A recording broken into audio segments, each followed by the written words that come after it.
Those schoolgirl days of closing tales and long lives later. I mean, just for the record, at Christmas time, there were these Gladiator movies that came every year. Every year we watch theater movies. And that's why just a few years ago, that movie that came out, Gladiator with Russell Crowe, the movie Gladiator. That's one of the reasons it was so popular because it's so. I would imagine that down here just felt that it was authentic to how it recreated those original Gladiator movies. So you remember things like Seven Against Rome, Secret Seven, and so on. In movies of the Roman times and so on. There was another thing that came, what we call midnight movies at special time. That would be a special midnight movie. And those times they would play movies, and maybe that they would not play normally. Say like porn, a special porn movie that has been as in the island that bring out things. Maybe they might play it at midnight. And boy, that would be popular. The children would not go in, so all the adults went out. Also, a special horror movie. It has its legacy, its real influence on life, on culture in St. Lucia. Our heroes, the heroes we had, now we're very nationalistic and we've seen local heroes and so on. But growing up, the heroes came from cinema. People we never met, heroes and villains. I remember, and some of the most popular movies would be horror movies. There's a time when horror movies and growing up, I look at some of the movies now, I laugh, but I remember the impact in the time.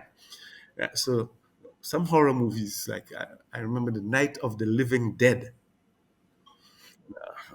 This particular movie, it was that played for a long time in St. Lucian, but it scared this population. It was a zombie movie, literally. But you came out of that movie at night, and people would literally not walk close to anybody else because anybody could be a zombie, and the city would have been quiet. And with all those hundreds of people walking home from cinema and nobody talking, and there were some horror stars like the guy who always, well, we call him the original Dracula and the best Dracula, Christopher Lee. Anyway, but our heroes were in the cinema. Clint Eastwood from the Western movies, Italian westerns in St. Lucia. So we had people like Franco Nero. Oh yeah, man, Franco Nero as Django, and then there were sad movies that the first time some of them came, they really affected the community. The community was in a mood, and that is what everybody talked about. There are two movies that came almost every year, and people just go and see them again and cry in the cinema. Mamzelles and From Moment to Moment. I mentioned these two movies. You can mention movies upon movies, but these two movies came every year, and people. I remember going to cinema with my aunt. It's called Antifa. And Antifa would bring us to the cinema. We know she would cry, and she cried every time at Mom's. She would say what would be happening. She would say what would happen in the movie, and she would cry anyway. There are movies that stand out that became classics. Well, some I told you already, like Ten Commandments, and so on. Then there was one which played around the issue of racism. Um, Guess Who's Coming to Dinner? In fact, they had a sequel and so on. So, listen, Guess Who's Coming to Dinner? Sidney Poitier. He is the black man that this white girl bring into her white family. A movie like that stands out. And then in the in the classic Chinese karate movie. There's a movie called The One Arm Swordsman that came a little later from The One Arm Swordsman with an actor called Wang Yu. That was one of the iconic, it was swordsman whose hand was cut up. But the One Arm Swordsman became an iconic movie, and followed it was a lot of the the martial arts movies that made stars of names like Chen Sing. In terms of the classic Western movies, Italian Westerns, with Clint Eastwood, the good, the bad, the ugly.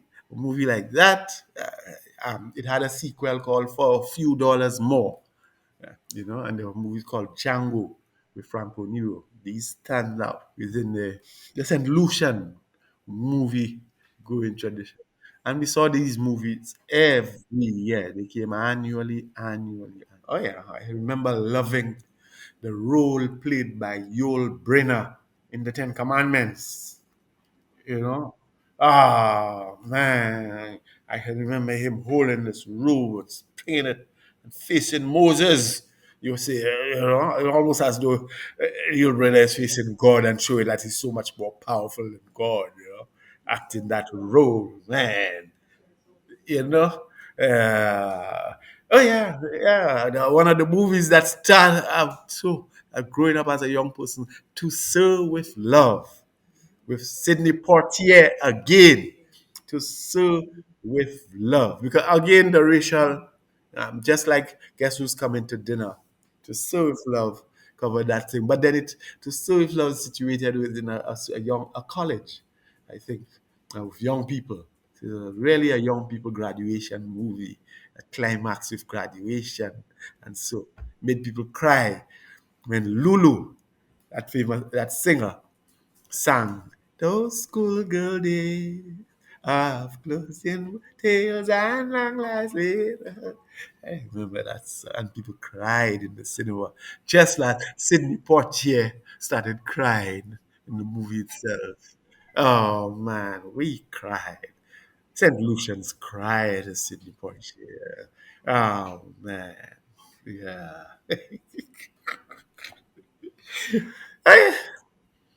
All right, that's enough before I start crying again.